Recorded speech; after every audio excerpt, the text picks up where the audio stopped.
வாழ்க்கைக்கு வருவதற்குரிய தகுதிகள் என்று சொல்லுகின்ற குறைந்தபட்ச தகுதியை அவர் பெற்றிருக்கிறாரா என்று சொன்னால், அரசியல் என்பது மக்களிடத்திலிருந்து எதையும் பெறுவதற்காக யாரும் அரசியலுக்கு வருவதில்லை. தன்னுடைய உடல் பொருள் ஆவி அத்தனையும் மக்களுக்காக, இந்த மண்ணுக்காக, தன்னுடைய உரிமைக்காக, இனத்திற்காக, மொழிக்காக வழங்குவது என்பதுதான் அரசியல். அரசியல் என்கின்ற தியாக வேள்வியிலே தன்னை ஆகுதியாக்கிக் கொள்கின்றவன் தான் அரசியலுக்கு தகுதி படைத்தவன். ஆனால் எதிர்முகமிலே இருந்து வேட்பாளராக நிறுத்தப்பட்டிருக்கின்ற தங்கர்பச்சான் அவர்கள் ஒரு வியாபாரி, மிகப்பெரிய வியாபாரி. அவருடைய படம் ஓட வேண்டும் என்று சொன்னால் நம்மளுடைய அருமை தோழர் புரட்சியாளர், இளம் புரட்சியாளர், விடுதலை சிறுத்தைகளினுடைய தோழர் அன்னார் அவர்களை அழைத்து வந்து தன்னுடைய படத்தை எப்படியாவது ஓட்டி அதன் மூலமாக ஆதாயம் பெறுகின்றவர். இப்படி தொடர்ச்சியாக வியாபார தளத்திலே தன்னை முன்னிறுத்திக் கொண்டு வியாபாரம் செய்கின்ற ஒரு வியாபாரியும், நாங்களெல்லாம் நம்பி சோரம் போன ஒரு வியாபாரியும் இணைந்து இவர் அவரை வீழ்த்தலாமா, அவர் இவரை வீழ்த்தலாமா என்று கணக்கு போட்டு கடலூர் மாவட்டத்தினுடைய பாராளுமன்ற தொகுதியினுடைய வேட்பாளராக அவரை களமிறக்கி இருக்கின்றார். எங்களுடைய முன்னாள் தலைவருக்கு இரட்டை லாபம். தேர்தல் வந்துவிட்டாலே 2 லாபங்களை பெற வேண்டும். அவர் ஒரு லாபம்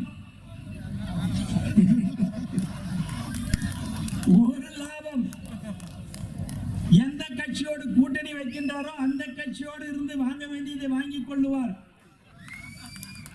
சீட்டு கொடுப்பதற்காக யாரெல்லாம் சீட்டுக்கு அலைகின்றார்களோ அவர்களை கூட்டு, உனக்கு தான் சீட்டு, நம்ம மணிரத்னம் மாதிரி காசு வச்சுக்கிட்டு சும்மா இருக்க பொழுப்படுத்தவங்களை கூட்டு ராத்திரியோட ராத்திரியா கட்சியில சேர்த்து விடிய காலையில 10 கோடிக்கு வித்துடுவார்.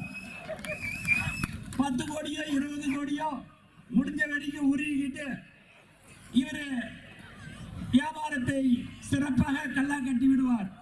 அதை போன்றுதான் பிஜேபியிடம் பேச வேண்டியதை பேசி வாங்க வேண்டியதை வாங்கிக் கொண்டு, நான் சொல்லவில்லை, பத்திரிகையாளர் அருமை நண்பர் ஒரு விவாதத்திலே மிக சிறப்பாக சொல்லுகின்றார். 3 இலக்கில் வாங்கியிருக்கிறாராம் கோடியை.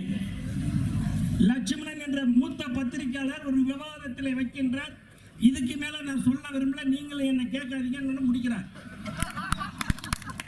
3 இலக்கில் கோடிகளை பெற்ற எங்களுடைய மருத்துவர் ராமதாஸ் அவர்கள் தங்கர்பச்சானிடத்திலே அந்த சீட்டை அவர் தலையிலே கட்டிவிட்டார்.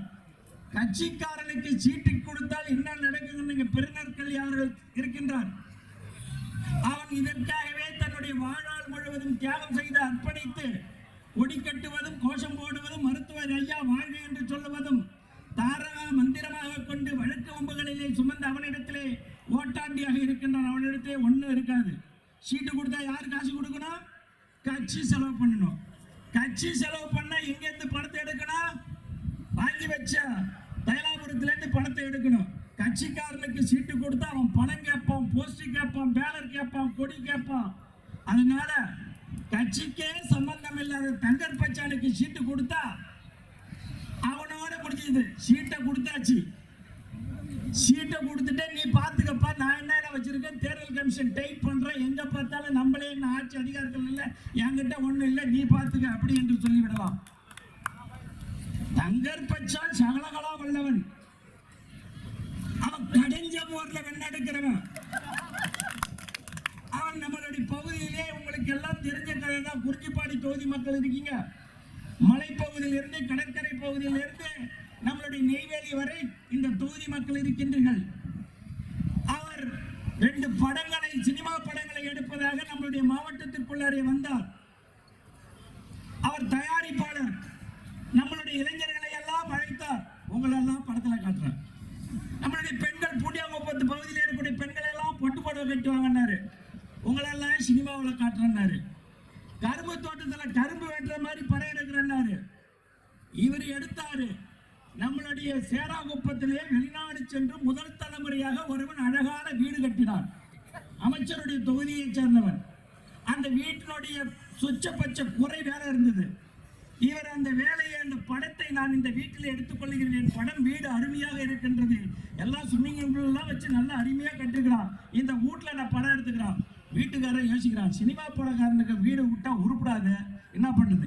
இல்ல இல்ல, நீ அப்படியெல்லாம் நினைக்காதே, நான் இது மிக அற்புதமாக உனக்கு வீட்டு வேலைகளை நான் நல்லா ஆர்கிடெக்டை வச்சு இன்டீரியர்லாம் நல்லா செஞ்சு கொடுத்துறேன்னு சொல்லிட்டு அந்த வீட்டை வாங்கி ஷூட்டிங் எடுத்து இவன் சம்பாரிச்சுக்கிட்டு அந்த ஊரை அப்படியே கை விட்டுட்டான். இருக்கிறதெல்லாம் வீணாக்கி சேராகுப்பத்தில் நம்ம நின்று பேசுகிற இந்த மண்ணில் தான் பக்கத்தில் இருக்கு அந்த வீடு.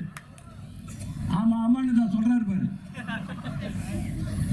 ஆனந்த பவன் ஹோட்டலுக்கு போனா சாப்பிட்டா காசு கொடுக்க வேண்டியதா இருக்குன்னு ஹோட்டல காட்டுற படத்துலன்ட்டா சினிமாவில். இந்த பள்ளி விலாசுக்கு போன அழகி படத்துல இந்த மஞ்ச பை இருக்கும், அந்த மஞ்ச பைய ஒரு சீல்ல காட்டிட்டு அவன் ப்ரொடியூசர் கிட்ட அவன் பில்ல போட்டு 60 லட்சத்தை தங்கர் பச்சை அடிச்சுட்டு போட்டான்.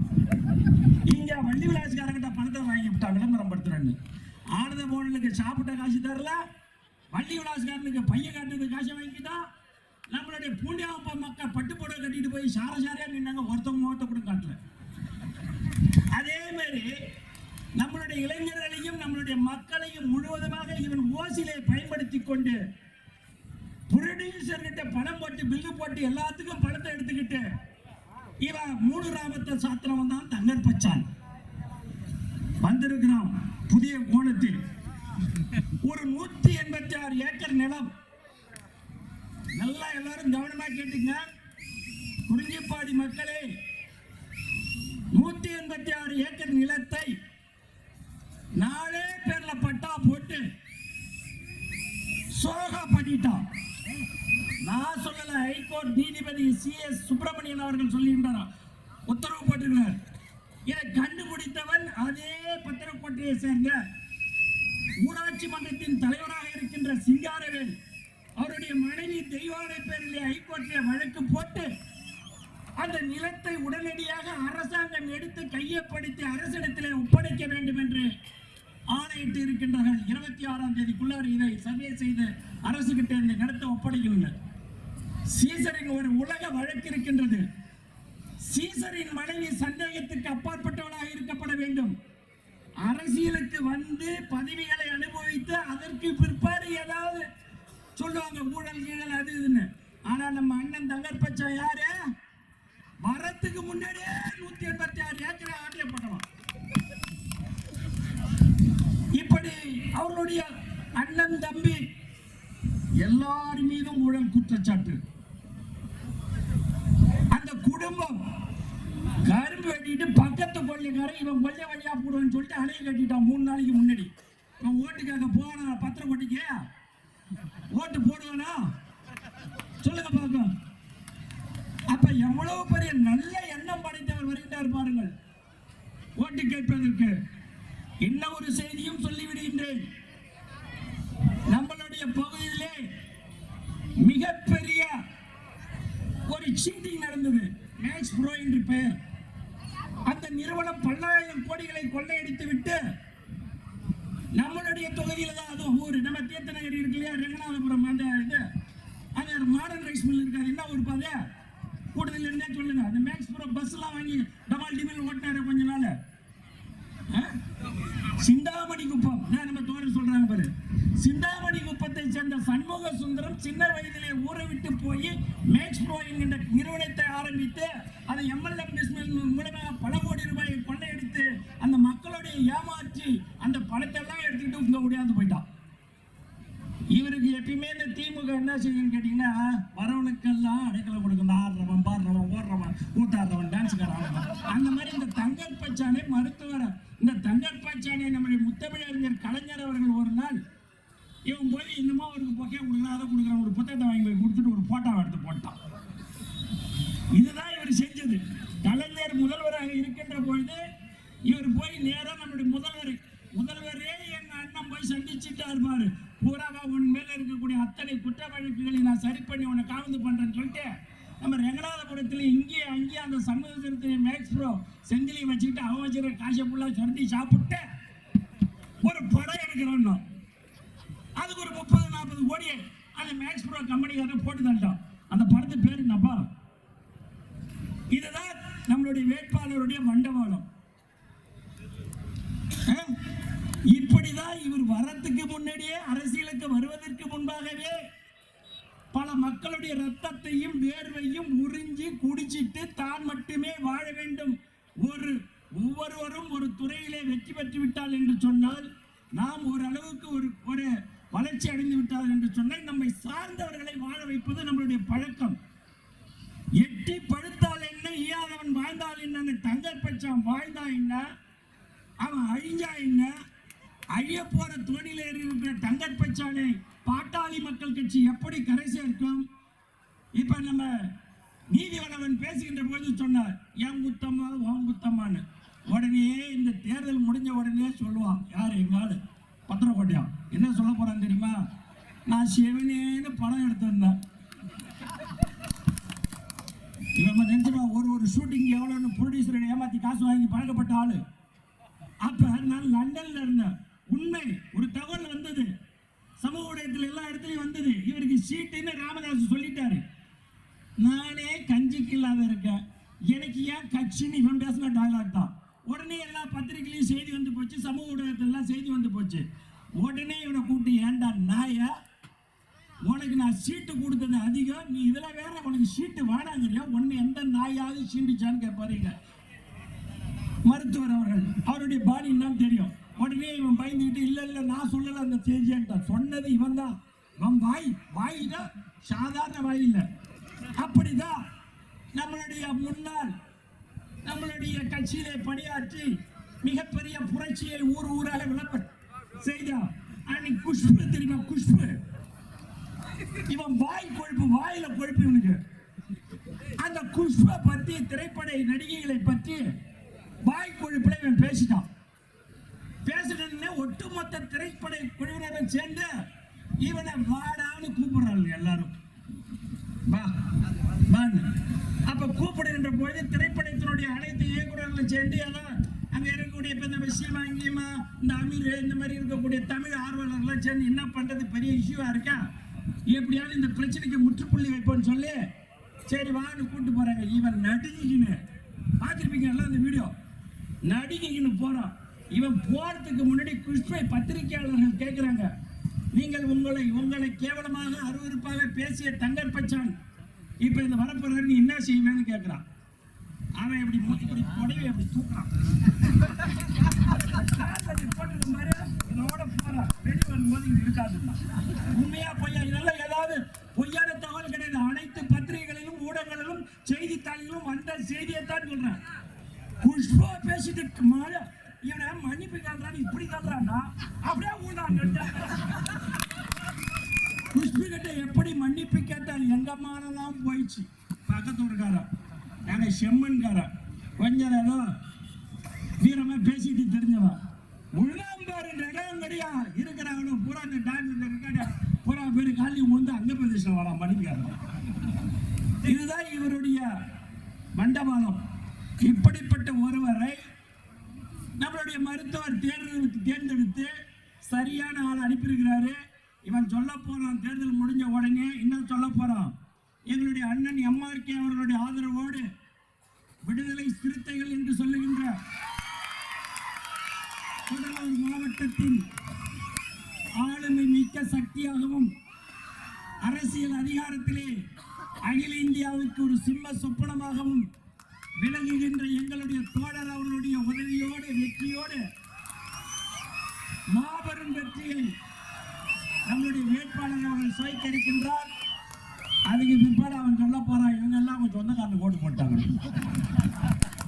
யாரெல்லாம் எல்லா பாமக காரணம் யாருக்கு ஓட்டு போட்டான்னு சொல்ல போறோம், மச்சானுக்கு ஓட்டு போட்டான்னு சொல்ல போறோம். இது முன்னாடியே நாம சொல்றோம். அவன் கட்சிக்காரனா இப்ப ஒரு சீட்டு கொடுக்குறாங்கன்னா எல்லாம் யாருக்கு வாங்கி கொடுப்பாங்க? போராடி 2 சீட்டை நம்மளுடைய தோழர் வாங்கினார். யாருக்கு கொடுத்தாரு? அவர் தன்னுடைய கட்சியுடைய பொதுச் செயலாளர் இருக்கிற அண்ணன் ரவிக்குமாருக்கு கொடுத்தாரு. ஏற்கனவே சிந்தனை செல்வன் அண்ணன் சட்டமன்ற உறுப்பினராக இருக்காரு. அப்ப இவர் சீட்டு வாங்கினா யாருக்கு கொடுக்கணும்? கட்சிக்காரனுக்கு கொடுக்கணும். ஆனா பாட்டாளி மக்கள் கட்சியில தகுதி படைத்த ஒரு நாய் கூட இல்லை என்பது ராமதாசுடைய எண்ணம், நான் சொல்லல. அப்படி இந்த மாவட்டத்திலே புடுங்கிய என்று சொல்லுகின்ற பாட்டாளி மக்கள் கட்சிக்காரன் வெக்கம், மானம், சூடு, சொரணை, நல்ல ரத்தம் ஓடுது. ஒருபடி மேல போய் சொல்ற, நீ உண்மையான வன்னியனாக இருந்தால் பொதுக்குழுவிலே செயற்குழுவிலே நீ எழுந்திருச்சு கேள்வி கேட்டிருக்கணுமா வேணாமா? தண்ணீர் பச்சா மரம் வெட்டினாரா, போராட்டம் பண்ணாரா, சாலை மறியல் பண்ணாரா, ஜெயிலுக்கு போனாரா, வழக்கு வாங்கினாரா, பொருளாதாரத்தை செலவு பண்ணாரா? அவர் இழந்தது என்ன சொல்லு பார்க்க. அவருக்கு இருக்கிற இந்த சீட்டை கொண்டு போய் அவருக்கு கொடுக்கின்றா என்று சொன்னால் அப்ப பாட்டாளி மக்கள் கட்சியில் இருக்கிறவன்லாம் கேடியன் என்று தானே அர்த்தம். அவர்களை நான் சொல்லல, இதை கூட பத்திரிகையாளர், மூத்த பத்திரிகையாளர் மணின்னு ஒருத்தர் இருக்கா தெரியல, அவருடைய விவாதத்திலே சொல்லுகின்றார், இன்னும் இப்படி ஒரு கட்சி ஒருத்தோட கூட ஒண்ணுமே இல்லையான்னு கேட்கிறார். பாட்டாளி மக்கள் கட்சியில இருக்கிற ஒருத்தோட கூட ஒண்ணுமே இல்லையா அவனுக்கு? அப்ப ஒருத்தவ கூட கேள்வி கேட்க மாட்டானா? அந்த மருத்துவரை போய் ஒருத்தவ கூட கேள்வி கேட்க மாட்டானா? அவருக்கு வயசாகி போச்சு, விட்டு அவர் ஏதோ என்னமோ செஞ்சுட்டு இருக்காரு. இந்த அன்புமணியில் ஒருத்தர் இருக்கிறாங்க, மாற்றம் முன்னேற்றம் போண்டாமணின்னு 2 பேர் பாருங்க. பொண்டாமணி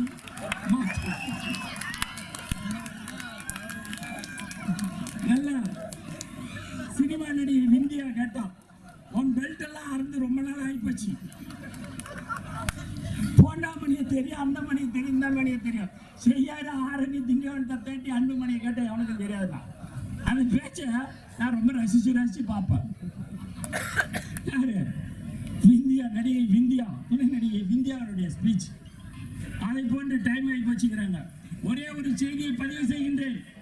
அருமை சகோதரர்களே, சமூக நீதி என்கின்ற சமூக நீதியை மையமாக வைத்து அரசியல் இயக்கம் நடத்திய மருத்துவர் ஐயா அவர்கள் இன்று சோரம் போய்விட்டார். அவர் விலை போய்விட்டார். அவர் தன்னையும் தன் குடும்பத்தையும் காப்பாற்றிக் கொள்வதற்காக கண்டவன் காலையெல்லாம் நக்கி பிழைக்கின்ற ஈர வேலைக்கு தன்னை ஆட்படுத்திக் கொண்டார். அவரை நாங்கள் போராளியாகத்தான் பார்த்தோம். எங்களுடைய அமைச்சர் அவர்கள் முதற்கொண்டு கொஞ்சம் பாசமா தான் இருப்பார். இப்படியெல்லாம் ஒரு காலத்திலே நாங்கள் எல்லாம் இவர்களை ஒரு பெரிய சக்தியாக, பெரிய ஆளாக, இந்தியாவையே துணைக்கண்டத்தை ஆண்டவர்களாக, தொடர்ச்சியாக 20 சட்டமன்ற உறுப்பினர்களை வைத்திருந்தவர்களாக, 7 பாராளுமன்ற உறுப்பினர்களை வைத்திருந்தவர்களாக, இப்படி இரு சமூகங்கள், ஒடுக்கப்பட்ட சமூகமும் பிற்படுத்தப்பட்ட சமூகமும் இணைந்த அரசியல் அதிகாரத்தை பெற வேண்டும் என்பதற்காக தோழரோடு தோள் கொடுத்து நின்ற எங்களுடைய மருத்துவர் ஐயாவுடைய நிலைமை இன்று பிஜேபியோடு போய் சேர்கின்ற அளவிற்கு கேவலமாக அரசியலே இறங்கிவிட்டார்.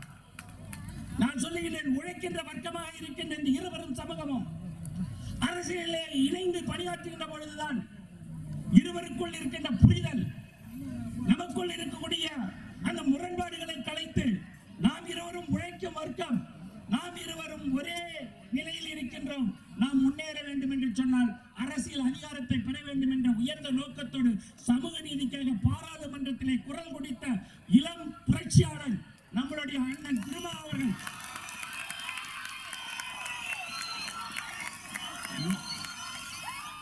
நீங்கள் எதை சொல்லி அரசியலுக்கு வந்தீர்களோ அதில் தங்களின் தடமாறியதனால் அந்த இடத்தை முறையாக சரியாக கையாண்டவர் எங்களுடைய அருமை சமூகதர் விடுதலை சிறுத்தைகளின் கர்ஜனை பாராளுமன்றத்திலே பதிவு செய்யப்பட்டது. ஓபிசி என்று சொல்லுகின்ற ஓபிசி மக்களுக்கும் பிசி என்று சொல்லுகின்ற பிற்படுத்தப்பட்ட மக்களின் உரிமை பறிக்கப்பட்ட போது பாராளுமன்றத்திலே